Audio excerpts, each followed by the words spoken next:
wafanyakazi wa ndani wanaendelea kunyanyasika sana kwa asilimia kubwa. Wafanyakazi hawa unakuta wanafanya kazi usiku mchana mwezi mzima na kiwango anacholipwa hakiridhishi. Nafikia mahali mtu ambaye anamfanya kazi huyo ana kipato zaidi ya milioni 20 kwa mwezi, lakini mfanyakazi huyo anapokea si zaidi ya shilingi 60,000. Huu sio utu, hii ni biashara utumwa ambayo imeshapitiwa na wakati. Mheshimiwa Naibu Spika, kwa ruhusa yako, ningeomba sasa serikali iangalie hili jambo serious, kwa sababu unyanyasaji unaoendelea majumbani ni mkubwa sana na ndugu zetu wanaumia sana. Asante sana. Mheshimiwa Waziri. Mheshimiwa Naibu Spika, naomba kujibu swali la Mheshimiwa Musa Omar Salim. Kwanza nimpongeze sana Mheshimiwa mbunge kwa swali hilo zuri na kuonyesha kujali hasa kwenye manyanyaso ambayo yanafanyika kwa wafanyakazi wa ndani.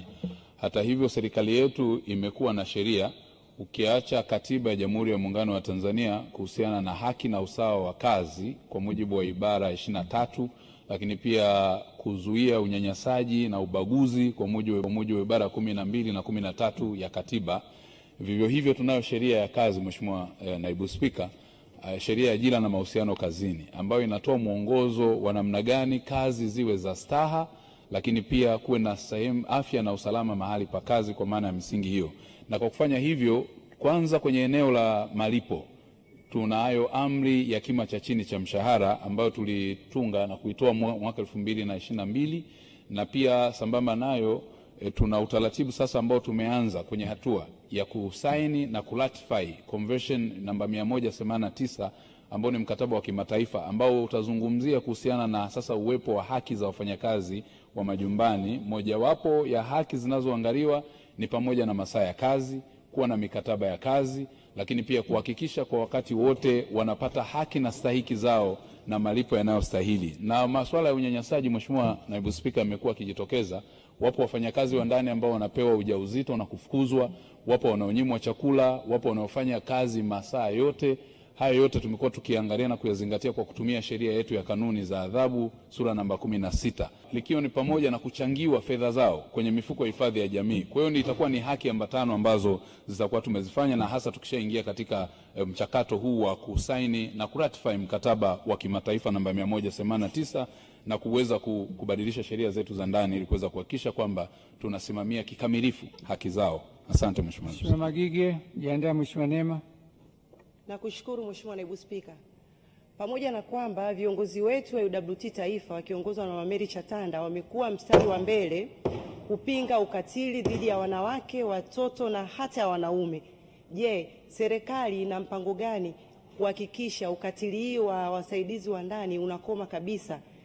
Kwa sababu kuna wengine wanabakwa, wananyimwa chakula na hata kupigwa. Mheshimiwa Waziri, kwa kifupi. Asante Mheshimiwa Naibu Spika. Kama nijibu swala la Mheshimiwa Catherine Magige kwamba ni kweli mazingira hayo yamekuwa yakijitokeza katika nyakati tofauti, lakini tumeendelea kama serikali kuchukua hatua kupitia sheria ya kanuni za adhabu.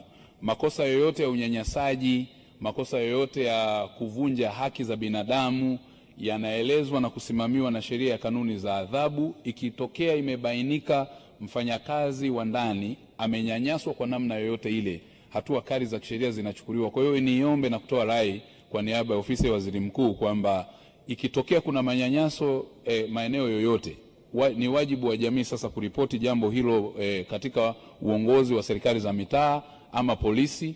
Taarifa hizo ziweze kuchukuliwa na kwenda kufanyiwa kazi kwa mujibu wa sheria ya mwenendo wa makosa ya jinai, ili hatua stahiki ziweze kuchukuliwa na kudhibiti makosa haya. Waheshimiwa bunge, pamoja na sheria na kanuni za serikali waweza kupitisha mkataba huo.